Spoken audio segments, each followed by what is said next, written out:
Hey, it's Dr. Rucker here. I'm going to ask Dr. Parker a couple of questions to give our patients further information. Dr. Parker, the area I would like to address is one that you have a specific level of expertise, and that has to do with the gut and nutrition. So my question is what is the function of the intestinal tract, quote unquote, the gut, and its relationship to the immune system, and also the functional role of the immune system as it relates to cancer? All right, well, one of the things we want to go over that we look at people is a couple different areas in the gut that really stimulate and overdrive the immune system. And the first thing is food sensitivities. Food that we have in our food chain is toxic, it's laden with chemicals that are synthetic, we have pesticides, we have an exposure to chemicals that we've never had before in the history of mankind, as well as our food processing has made it streamlined, so the foods we eat are very simple, very sugar-laden. Our body doesn't handle it really well, and it affects our chemistry. It affects our immune system. When we have foods that we're sensitive that we eat, it stimulates immune system responses. People tend to eat the same type of foods all the time too in their diet, and so they're driving an immune response based on foods that they're having delayed sensitivities to. Because a lot of times when people eat things, they don't have an immediate reaction. If you had an immediate reaction and threw up, you wouldn't eat that food. If you had a severe headache every time you ate that food, you wouldn't eat it. But most people have a delayed food sensitivity. So one of the things we tend to do is we look at that, and if we think that's a problem, we run some food sensitivity panels so you can eliminate foods from your diet. The other area is leaky gut syndrome. There's some really good tests on the market where you can look at your immune system's response to having problems with the barrier system of the gut, meaning how tightly are the junctions held together of the cells that create our gut lining.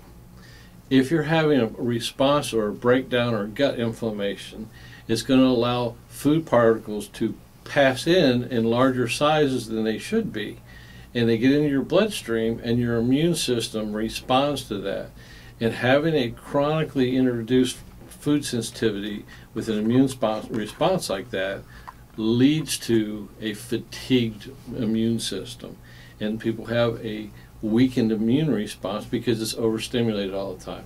That's why if you look at like SIGA immunoglobulins, in most people, when you measure that in a saliva test, their immune response in their gut is really depleted, which makes people very vulnerable for developing cancers, because your natural killer cell activity is depleted, because your ability for your immune system to respond is depleted because of chronic overstimulation.